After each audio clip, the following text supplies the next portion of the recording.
Magandang araw po mga kabarangay. Welcome to this week's Kapitan's Report. So, kamusta po tayo mga kabarangay? Sana lahat naman po tayo ay maayos ang kalagayan kahit medyo maulan na. So, ang bilis, no? Buwan na po ng Hulyo. No? So, ngayon ay ating pinagdiriwang din ang Pasig Day. No? Dito po sa lungsod ng Pasig. So, walang pasok. No, at it is a special non-working holiday, no, sa bisa ng Republic Act 12062 na nilagdaan pa noong taong 2024. So again, no, may mga nagtatanong pa sa atin kung may presidential proclamation pa. So hindi na po kailangan dahil isa na siyang ganap na Republic Act, no, or RA na siya ngayon. So automatic na po 'yan na holiday, no, at walang pasok dito sa ating lungsod. So again, sana ay samantalahin natin, no, yung holiday, no, makapagpahinga, makapag-recharge, no, at syempre, no, sa aking mga kapwa Pasigenyo, ang aking pagbati ng isang maligayang araw ng Pasig.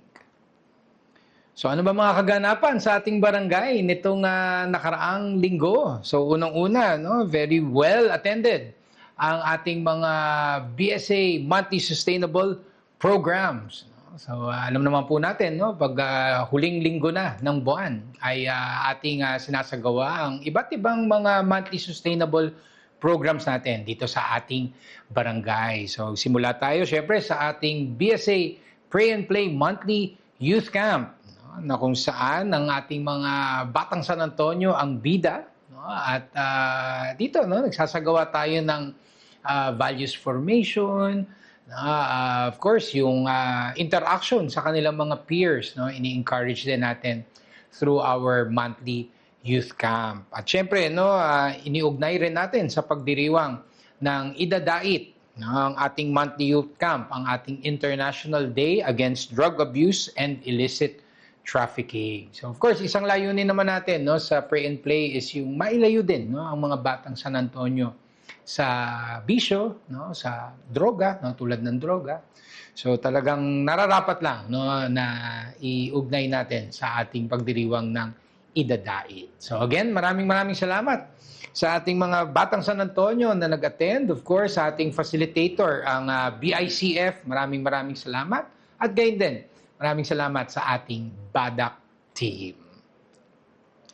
And speaking of values formation, no, ang aking taus-pusong pagpapasalamat din sa Holy Family Parish na last Sunday ay nagsagawa ng Dalaw Patron, no, dito sa ating barangay, no, kung saan ay dinala ang imahen ng Holy Family, no, dito sa ating barangay hall, no, at nagkaroon ng syempre konting pagdarasal at pagdiriwang ng isang banal na misa led by our parish priest na si Father Joseph Santos. So nakakatuwa, no, na ang Holy Family Parish talagang nag-extend, no, sa iba't ibang communities na saklaw ng ating parokya, no, at naghandog din sila ng framed image ng Holy Family, no, para sa ating barangay.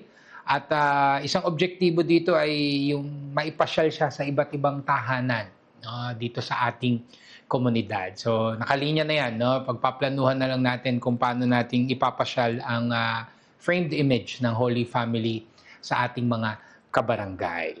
So, again, aking pagpapasalamat sa Holy Family Parish, no? At sa inyong mga collaborators, no? At syempre, no, kung paano pa natin mas mapalakas ang ating samahan dito sa ating komunidad. And naging very well attended rin po ang ating BSA Sininggaling Program, our monthly free art workshop, no? Although medyo inulan tayo, no, na cut short ang ating art workshop. Pero again, maraming salamat sa mga umattend, no? Of course, sa ating volunteer artist na si Teacher Boots Estrada, no, yung ating watercolor session. Maraming salamat for sharing your time.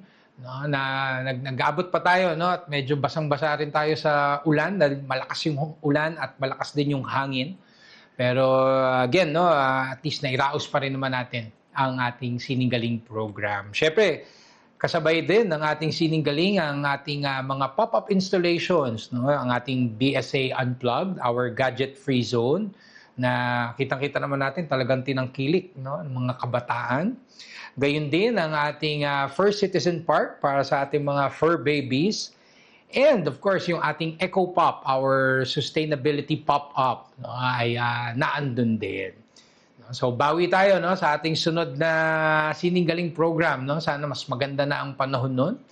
But then again, of course, ang aking pagpapasalamat pa rin sa ating mga regular participants, no, sa ating barangay workforce, sa ating volunteer artists, maraming salamat. And of course, sa ating Committee on Tourism, Culture, and Arts.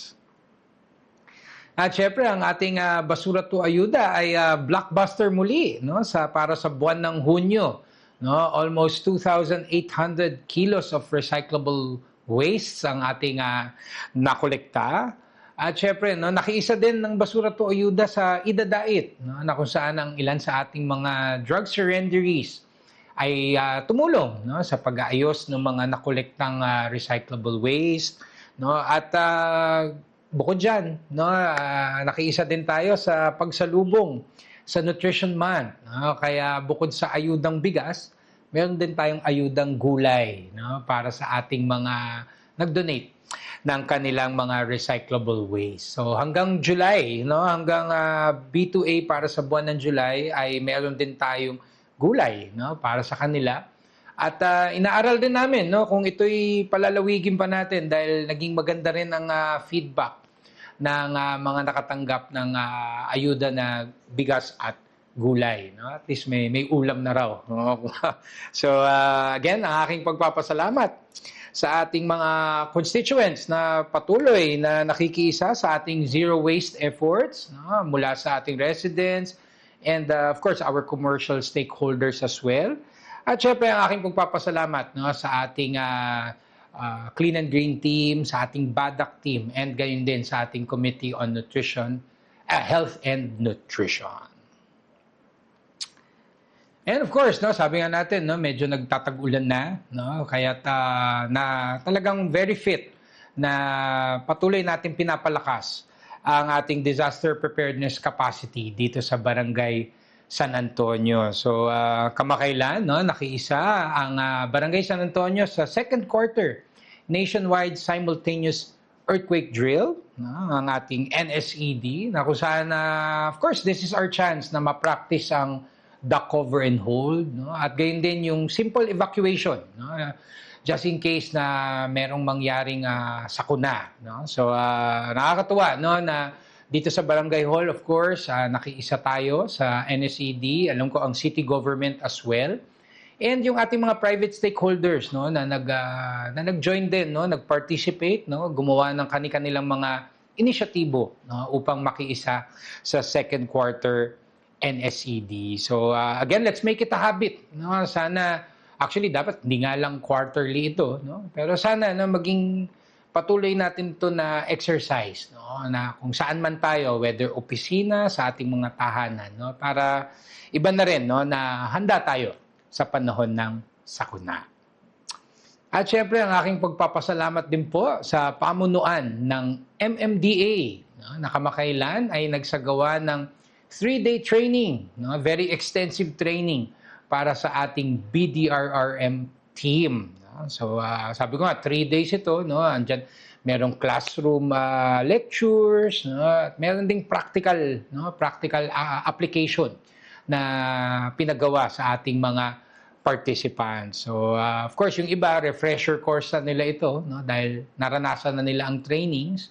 Pero meron din tayong ilang mga first-timers, no, na ngayon lang nakapag-undergo ng training, no, ng MMDA. So again, no, congratulations sa ating BDRRM team, no. Maraming salamat sa inyong kooperasyon, no, yung pakikiisa, no. Wala tayong naging problema, very smooth ang naging 3-day training natin. At syempre, no, ang aking muling pagpapasalamat sa MMDA, ang daming trainers, no? Ang daming trainers na pinadala sa atin at tiniyak nila na talagang ang ating BDRRM team ay ma-upskill, no, at maging handa sa panahon ng sakuna. At syempre sa Barangay San Antonio, tuloy-tuloy din po ang ating mga programa para sa ating mga mahal na lolo at lola. No? So we're very happy to share na almost complete na po, no, ang ating distribution ng 1,000 pesos na mid-year cash gift para sa mga BSA senior citizens. No? So ito po ay tauna natin ginagawa, ang distribution ng mid-year cash gift. At syempre, house to house, no? Ang ating distribution nito. So majority ng ating mga seniors ay natanggap, no, ang kanilang mga mid-year cash gift sa kanilang mga tahanan. No? Yung mga iba naman na sa kasalukuyan ay wala sa kanilang mga bahay, no?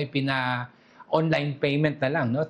Transfer na lang. At syempre, no, yung iba naman ay siguro excited rin, no? So nag-walk-in na lang sila, no? Pumunta na lang dito sa ating tanggapan para personal na makuha ang kanilang mid-year cash gift. So sa mga iba pa ho na hindi pa nakakatanggap or kung meron mga katanungan, no, feel free to contact si April De La Torre o di kaya mag-message sa ating mga social media handles, no? And sa ating email upang mayroon tayong clarification sa ating mid-year cash gift. So again, maraming salamat sa ating mga BSA seniors. And of course, no, mas maraming salamat sa ating distribution team, no, for a very efficient na distribution activity this year. At syempre, tuloy-tuloy din ang ating programang Senior Care Program, no, dito sa Barangay San Antonio. Of course, in collaboration with Rizal Medical Center.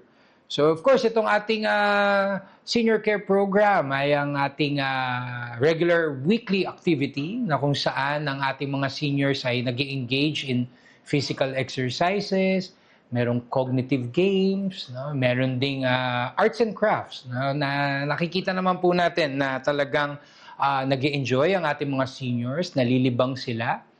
And para sa kanilang overall wellness, no, malaki po ang naitutulong nito. So again, ito ay pinopromote po namin, inaanyayahan po natin ang ating mga BSA seniors, no, especially yung mga walang access, no, sa ganitong mga activities. No. Sana ay maka-join kayo sa ating weekly senior care program every Tuesday from 8 a.m. to 9 a.m. Dito po yan sa ating barangay hall. And last but not the least, no, mga kabarangay, July is also Nutrition Month. No? So, of course, ang ating pagdiriwang ng Nutrition Month ay ating nailunsad na nung last Monday sa ating flag raising ceremony. And this year, no, ang theme para sa National Nutrition Month ay sa PIPAN, sama-sama sa nutrisyong sapat para sa lahat. And may sub-theme na nutrition at kalikasan ating pangalagaan. So nakakatuwa, no, itong theme para sa taong ito, no, it's very much aligned, no, sa iba't ibang mga advokasya ng Barangay San Antonio, particular sa nutrisyon at syempre sa environmental protection. So miski ako nagulat din no, na parang wow, parang sakto sa ating mga activities na ginagawa dito sa ating barangay. So of course, nasimulan na natin yung ilan sa ating mga activities kaugnay nito, no, yung ating feeding program, no, at for sure, no, para sa buwan ng Hulyo, no, yung ating mga monthly sustainable programs will also be related, no, sa ating pagdiriwang ng Nutrition Month. So na-i-upload na ho namin ang ating mga calendar of activities para sa Nutrition Month. So magkita-kita po tayo doon sa ating mga activities na gaganapin. So again, maraming salamat sa Committee on Health and Nutrition, no, for spearheading our celebration of Nutrition Month sa Barangay San Antonio. And of course, mga barangay, ang aking patuloy na pag-anyaya po sa inyong lahat to please like and follow our official Facebook pages. Please subscribe to our YouTube channel. Please join our Viber community group, and please do regularly visit our website, sanantonio.pasigcity.gov.ph, para lagi po tayong updated sa mga happenings natin dito sa ating barangay. So again, ang aking pagpapasalamat sa ating mga katuwang sa pagseserbisyo, our barangay employees, the Barangay Council, the SK Council. No? Maraming salamat sa ating social media team. Maraming salamat din. And of course, sa ating mga benefactors, collaborators, sa mga donors natin. No? Maraming salamat at hindi nyo kami pinababayaan. And of course, sa ating mga constituents, mga stakeholders natin, mga kabarangay natin, mga netizens. No? Maraming salamat sa inyong suporta and of course sa inyong trust and confidence para sa ating barangay. So again, aking pagpapasalamat po sa inyong lahat, sa inyong pakikinig, and rest assured that BSA will continue to do its best upang ihatid po ang tunay na service with a smile para po sa ating komunidad. So sa ating mga kabarangay, patuloy lang din po tayong magdasal. No? Marami tayo dapat ipagdasal. No? Marami tayong dapat ipagpasalamat din. So sa ating mga kabarangay, mag-ingat po tayo lagi. Stay safe always. And may God bless us all. Thank you.